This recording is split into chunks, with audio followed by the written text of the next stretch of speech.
Hello. Yes yes. ये जी sir. Mission जो है, इसमें 21 लक्ष्य हैं इस अपराध मुक्त भारत के मिशन। जी सर। इसका पहला लक्ष्य है कि अंग्रेजों के गुलामों के लिए बनाए गए नियम और कानून जो उसने भारतीय गुलामों को उत्पीड़ित करने के लिए, उत्कंठित करने के लिए, शोषित करने के लिए, अपमानित करने के लिए और शासित करने के लिए बनाए थे, उन सबको आमूल चूल बदल दिया जाएगा। जी। मिशन का दूसरा लक्ष्य है अंग्रेजों की बादशाही, क्रूर व शोषक और अपारदर्शी व्यवस्था को पारदर्शी बनाते हुए यदि वो जानबूझ के गलत निर्णय लेती है तो दंड के साथ साथ उसे विक्टिम को क्षतिपूर्ति भी देना होगी।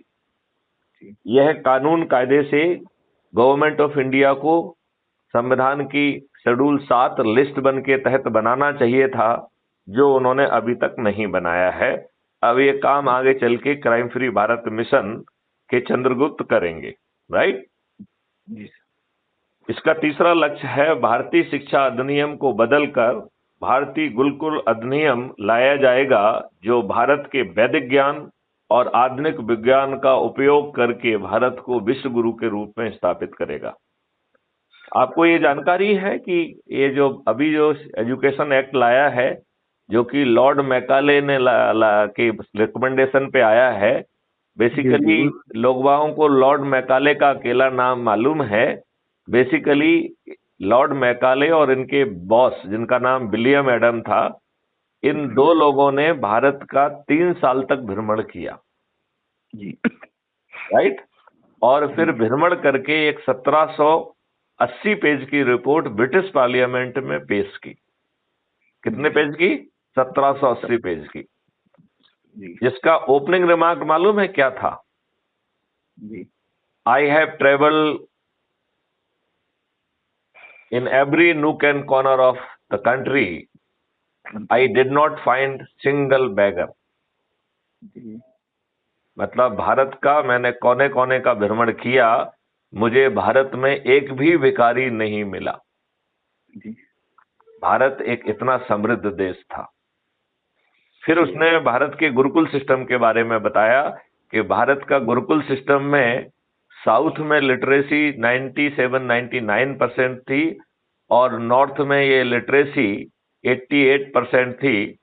और इन गुरुकुलों की जो प्रधान अध्यापिकाएं थीं, मतलब 57% of the gurukul were headed by the ladies ladies के माध्यम से। और 18 विधाओं में हम महाप्रखंडता प्राप्त किए हुए थे, हम लोग एक्सीलेंस प्राप्त किए हुए थे।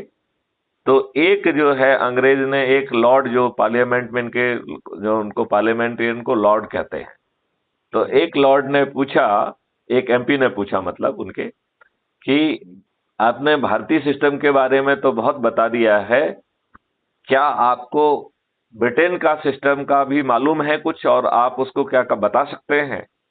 तो उन्होंने कहा, हाँ मैंने जो है ना ब्रिटेन के सिस्टम को भी अध्ययन किया है। ब्रिटेन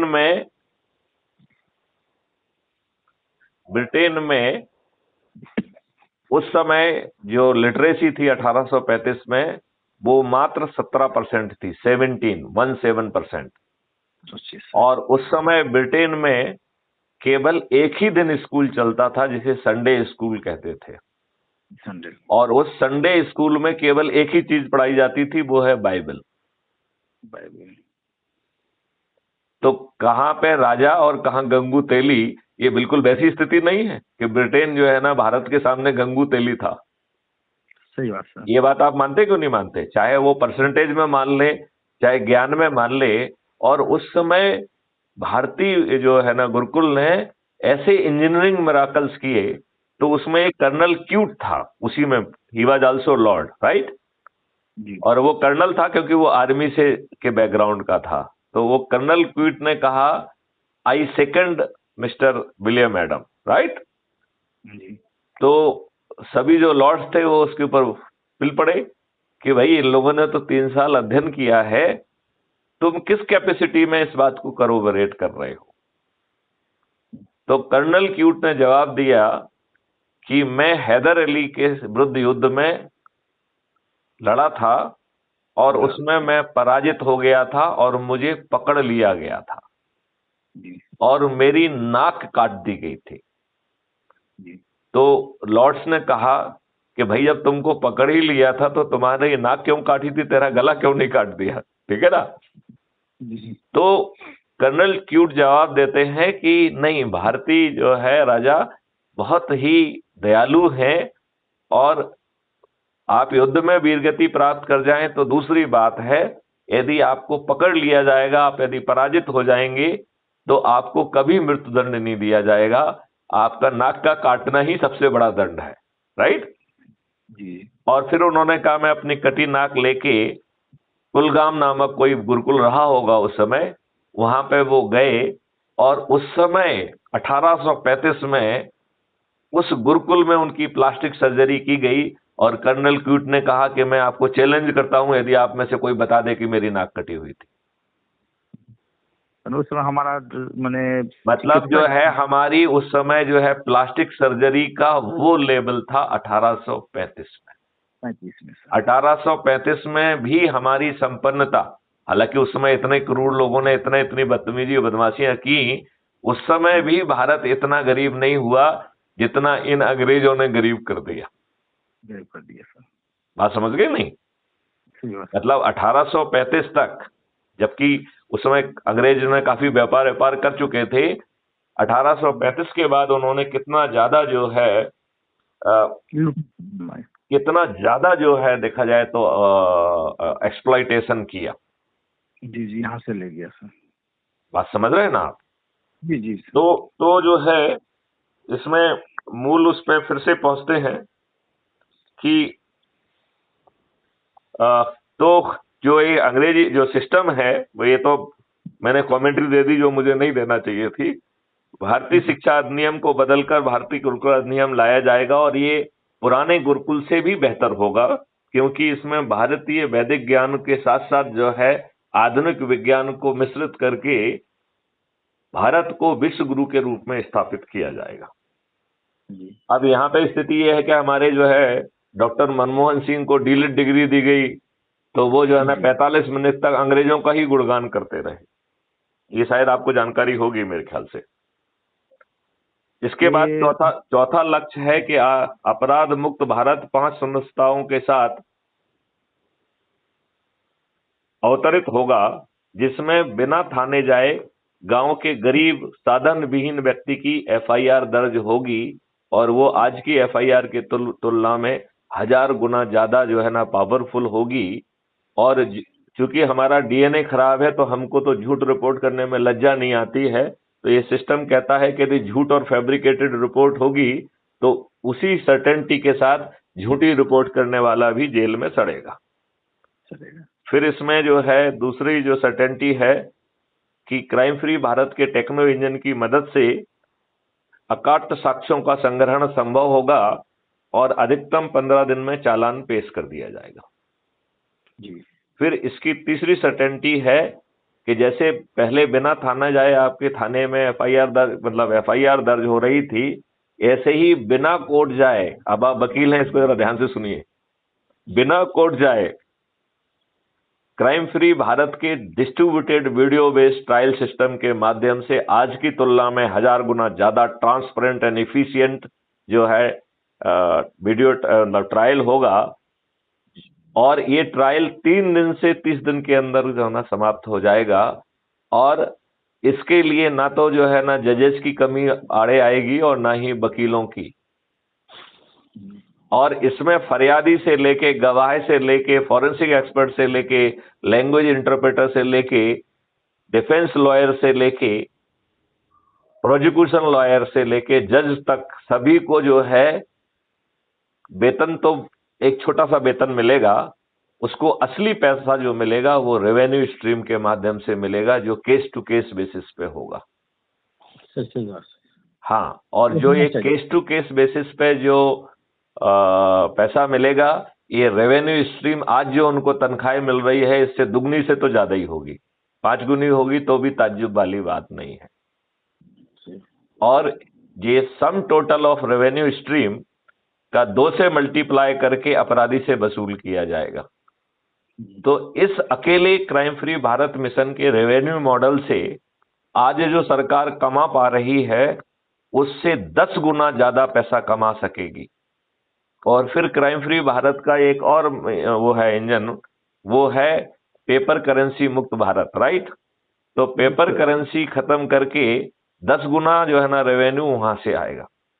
इस प्रकार भारत में आज की तुलना में आज जो सरकार को रेवेन्यू आ रहा है इससे 20 गुना ज्यादा रेवेन्यू मिलेगा और करप्शन हो नहीं सकेगा, क्योंकि पेपर करेंसी मुक्त भारत में करप्शन आप कर ही नहीं पाएंगे। करप्शन के लिए आपको पेपर करेंसी चाहिए, राइट।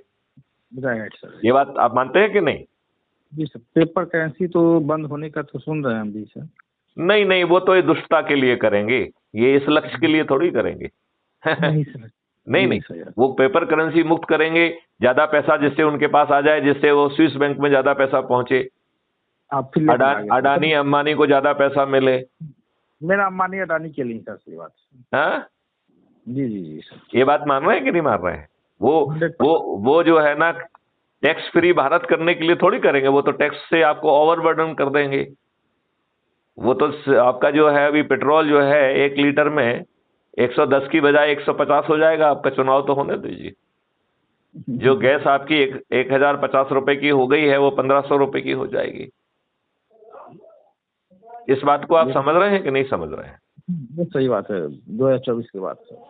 ये बात समझ रहे हैं ना? सहमत है ना आप? सहमत है सर। अगर बदलाव नहीं हुआ तो बहुत मुश्किल है सर। बहुत मुश्किल है। तो 3 दिन से 30 दिन के अंदर सजा हो जाएगी और आपको कोर्ट नहीं जाना होगा। फिर एक डिजिटल चित्रगुप्त के माध्यम से जिसमें राइट टू प्राइवेसी दिया जा रहा है, इसका एक ड्राफ्ट एक्ट मैंने जो है project head of the national police mission crime free Bharat, जिसको मैं हेड कर रहा हूं, उसके हेड के हैसियत से मैंने एक कानून का ड्राफ्ट बना के गवर्नमेंट ऑफ इंडिया को सितंबर 2020 में भेजा था, राइट। तो ये आपको राइट टू प्राइवेसी भी दे रहा है, लेकिन आपकी राइट टू प्राइवेसी इवोपरेट हो जाएगी जैसे ही आप अपराध करेंगे। तो सिस्टम की आर्टिफिशियल इंटेलिजेंस ये 2 मिनट में मालूम कर लेगी कि आपने अपराध किया है, और फिर वो उसके कंटेंट की FIR भी कर देगी और एविडेंस भी दे देगी और आपको जेल भी भिजवा देगी। ठीक है ना? फिर इसके 5वीं सर्टेनिटी है कि तो भारत में जो है, चूंकि डिजिटल चित्रगुप्त को हर अपराधी के बारे में 360 डिग्री इंफॉर्मेशन होगी, लिहाजा अपराधी अपने घर से अपराध करने निकला है, इसका बहुत ही आसानी से अनुमान लगाया जा सकेगा, बहुत ही आसानी से, राइट। और वो उसके साथ में कौन है, किस साधन से जा रहा है, किस रास्ते को वो यूज करेगा और उसके अपराध का टारगेट क्या होगा, सिस्टम इस बात का भी काफी सटीकता से अनुमान लगा सकेगा।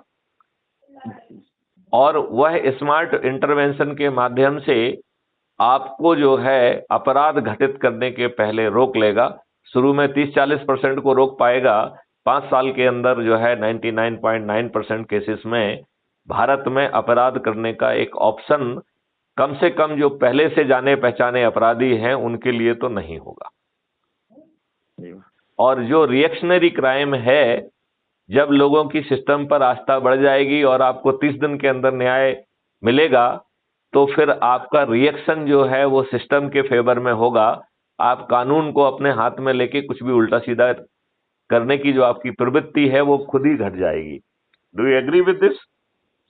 सही सर। ये बात से आप सहमत हैं कि नहीं कि जो रिएक्शनरी क्राइम है वो भी घट जाएगा?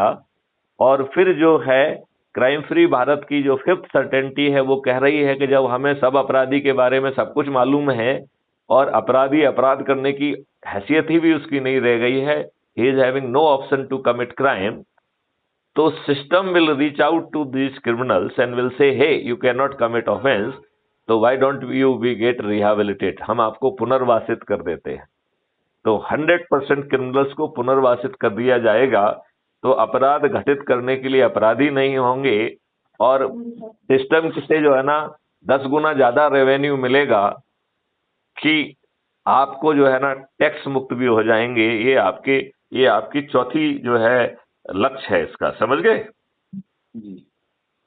पांचवा लक्ष्य है कि व्यक्ति और कृत्य की, एक मिनट, हाँ, अपराधी, हाँ, फिर पांचवा है कि व्यक्ति और कृत्य की सुनिश्चित डिजिटल पहचान से साइबर क्राइम जो है मुक्त भारत होगा। तो आज जो है साइबर क्राइम हो रहे हैं और करोड़ों की संख्या में हो रहे हैं। ये हमारे लोगों की दुष्टता है कि हम एक सशक्त सिस्टम पैदा नहीं कर पा रहे हैं। मैथिली शरण गुप्त का कहना है कि 3 से 6 महीने में ऐसे सिस्टम को जमीन पे उतारा जा सकता है और भारत में किसी की औकात नहीं है कि वो साइबर क्राइम कर ले। आपको, मुझे नहीं मालूम है आपको साइबर क्राइम की कितनी समझ है या नहीं है। आप ये बताइए कि आप साइबर स्पेस में बिना किसी टेलीकॉम सर्विस प्रोवाइडर के जा सकते हैं क्या? नहीं जा सकते। आपको किसी ना किसी टेलीकॉम सर्विस प्रोवाइडर से सर्विसेज लेना पड़ेंगी कि नहीं? राइट, जिसको आप इंटरनेट कहते हैं। साइबर स्पेस तो इंटरनेट ही है, राइट। तो आप साइबर स्पेस में किसी टेलीकॉम सर्विस प्रोवाइडर के माध्यम से घुस रहे हैं तो आपका एक डाटा जो है, static data, already telecom service provider के पास है कि नहीं? और वोलाटाइल डाटा, उसे जो है स्विच से बड़ी आसानी से कैप्चर करके स्टोर किया जा सकता है, जो कि बहुत बड़ा नहीं होगा, बहुत छोटा होगा, राइट। तो आपकी जो है, जिस डिवाइस से आप बात कर रहे हैं वो डिवाइस का मैक एड्रेस क्या है, आईपी एड्रेस क्या है, किस लोकेशन से बात कर रहे हो, उसका एक्स वाई कोऑर्डिनेट क्या है, यहां तक के, और जेड कोऑर्डिनेट क्या है, यहां तक भी जो है जानकारी बड़ी आसानी से ग्राह्य की जा सकती है, राइट। अब जो है आपके मोबाइल के ऑपरेटिंग सिस्टम में ही एक बटन प्रोवाइड कर दिया जाएगा। जैसे ही आपने कहा कि ये कम्युनिकेशन या ये मैसेज सस्पिशियस है और आपने उस बटन को दबाया, उसके बाद आगे का जादू जो है ना, पीछे बैठा सिस्टम करेगा कि वो हर चीज को रिकॉर्ड करेगा। यदि वो आपसे ओटीपी मांग रहा है तो एक फर्जी ओटीपी जो है, वर्चुअल ओटीपी, एक गलत ओटीपी सिस्टम आपको फ्लैश करेगा आपके स्क्रीन पे, जिससे आप उसे कॉन्फिडेंस से पढ़ के सुनाएं। और जब वो फर्जी ओटीपी से जो ना भरेगा तो उसका काम तो बनने वाला नहीं है। बनने वाला है क्या? नहीं सर। तो वो अपराध नहीं कर पाएगा, तो अपने बाल नोचेगा और फिर दोबारा फोन लगा के आपको गाली देगा। और ये सब एविडेंस जो है ना ऑलरेडी कैप्चर हो रहे होंगे। तो वो जो ऊपर 5 सर्टेनिटी वाला जो है क्राइम फ्री भारत का सिस्टम है, वो उसको 30 दिन में जेल में सड़ने के लिए मजबूर कर देगा कि नहीं कर देगा? सर। बात समझ रहे हैं कि नहीं समझ रहे हैं? तो छठवां जो है लक्ष्य है कि जो पीपल्स रिप्रेजेंटेटिव एक्ट 1951 है, उसमें आमूलचूल परिवर्तन करके पार्टी विहीन प्रजातंत्र और खर्च विहीन चुनाव व्यवस्था लाई जाएगी। आने वाले समय में ना पोलिंग बूथ होंगे, ना पुलिस की व्यवस्था चाहिए होगी, ना पोलिंग बूथ एजेंट होंगे। आपका चुनाव ऐप के माध्यम से होगा और आज की तुलना में 1000 टाइम ज्यादा ट्रांसपेरेंट होगा, जिसमें कुछ गड़बड़ी करना संभव ही नहीं होगी। इसमें जो है आपको आइडेंटिटी प्रूव नहीं करना पड़ेगी, सिस्टम आपकी आइडेंटिटी प्रूव करेगा। इसके बारे में बहुत सारे वीडियो हैं, उनको सुनेंगे तो आपको विस्तार से जानकारी मिल जाएगी। पॉलिटिकल एग्जीक्यूटिव और विधायिका का पृथकीकरण होगा और मंत्री और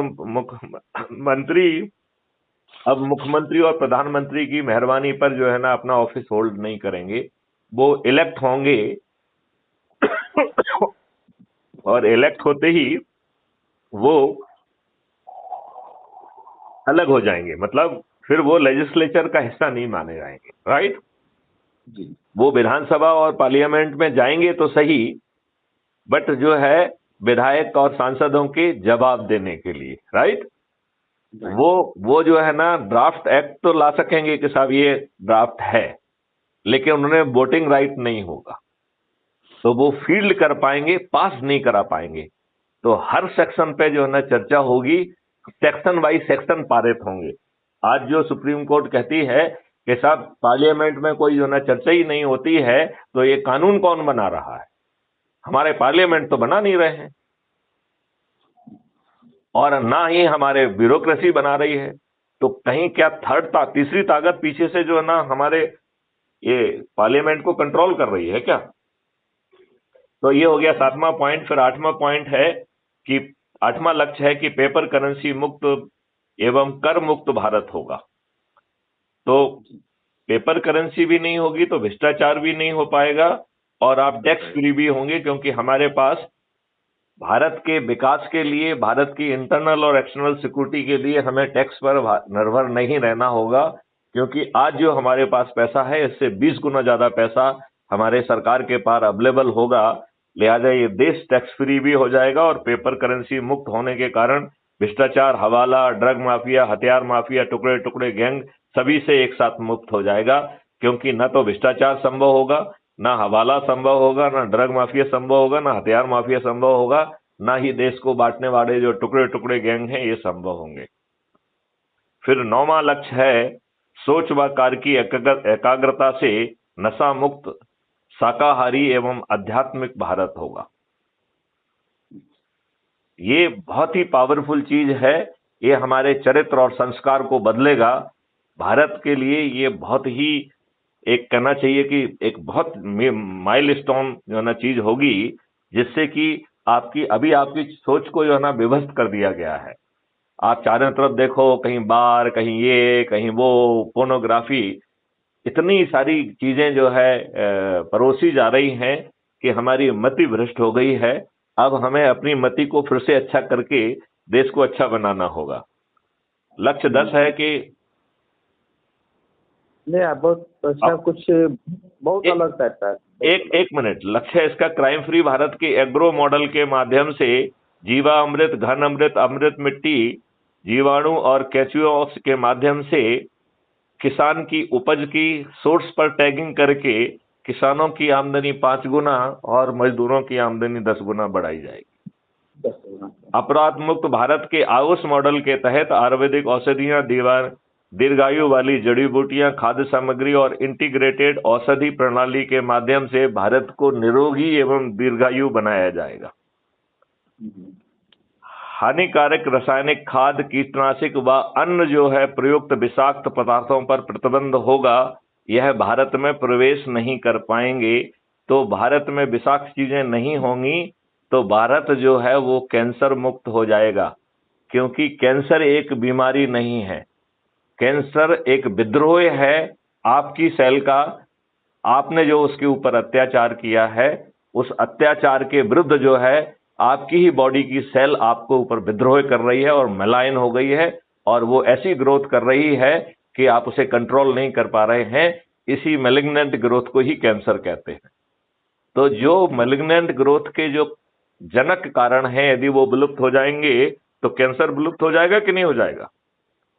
विलुप्त हो जाएगा। हो जाएगा ना। तो लक्ष्य नंबर 13 है प्रोएक्टिव अप्रोच से रिजर्वेशन फ्री, गरीबी मुक्त, समृद्ध एवं शक्तिशाली भारत होगा। 2029 तक भारत में कोई गरीब नहीं बचेगा। भारत 1835 की स्थिति से बेहतर स्थिति में पहुंच जाएगा।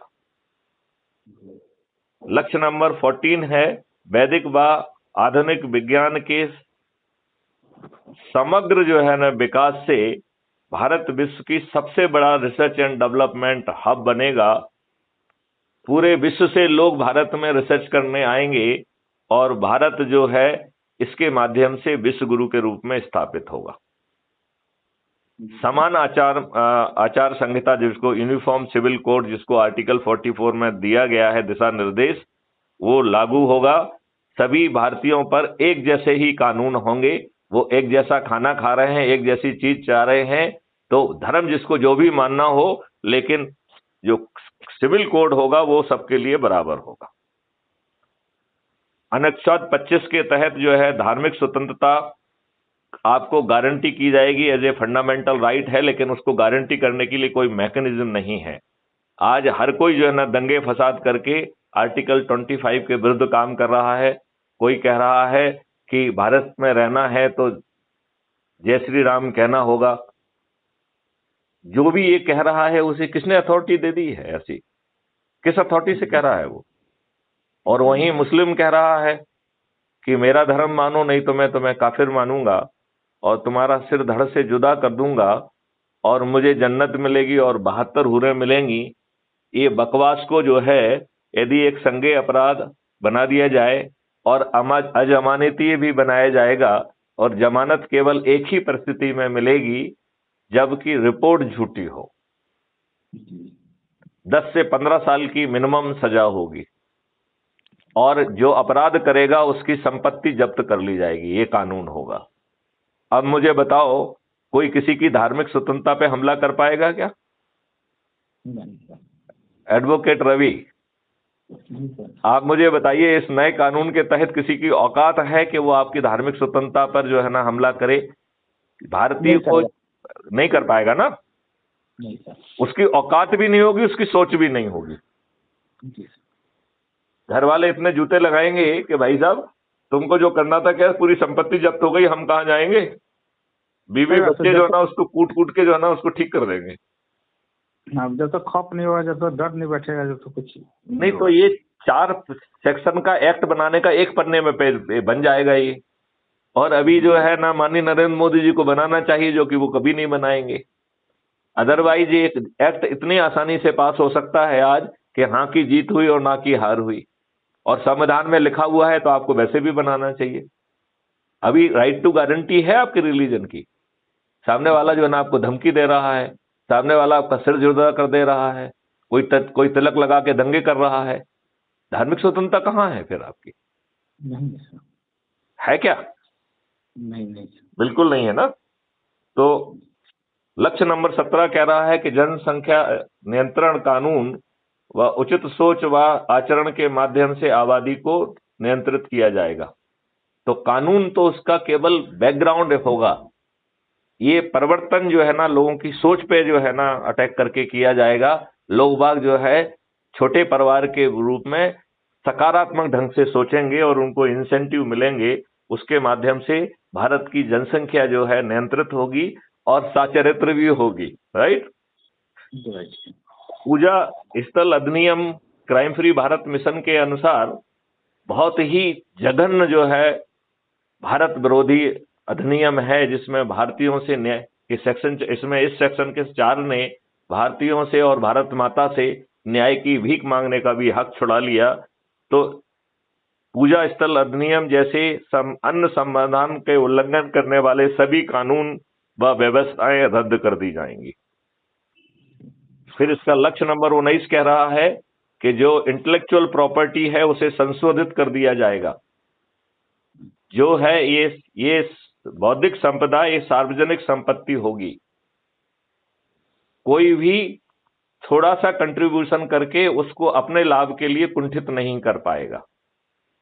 उसके कंट्रीब्यूशन के अनुरूप उसे कुछ कुछ लाभ दे दिया जाएगा, लेकिन वो उस ज्ञान को अपने व्यक्तिगत लाभ को अपने व्यक्तिगत उसके लिए यूज नहीं कर पाएगा। वो ऐसा बिल्कुल भी नहीं कर पाएगा। ठीक है ना। फिर जो है लक्ष्य नंबर 20 कह रहा है, ये आपके क्षेत्र का है, कॉलेजियम को बदलकर भारतीय जुडिशियल सर्विस लाई जाएगी, जैसे आईएएस आईपीएस की होती है, और अपर जुडिशरी इस सर्विस के माध्यम से आएगी। भारत में आगे चल के जो पोस्टिंग्स होंगी वो परफॉर्मेंस के आधार पर होंगी। तो परफॉर्मेंस इंडेक्स के आधार पर चॉइस पोस्टिंग होगी। तो हमें कोई जुडिशियल जो है ना उसकी जरूरत नहीं, कमीशन की जरूरत नहीं होगी।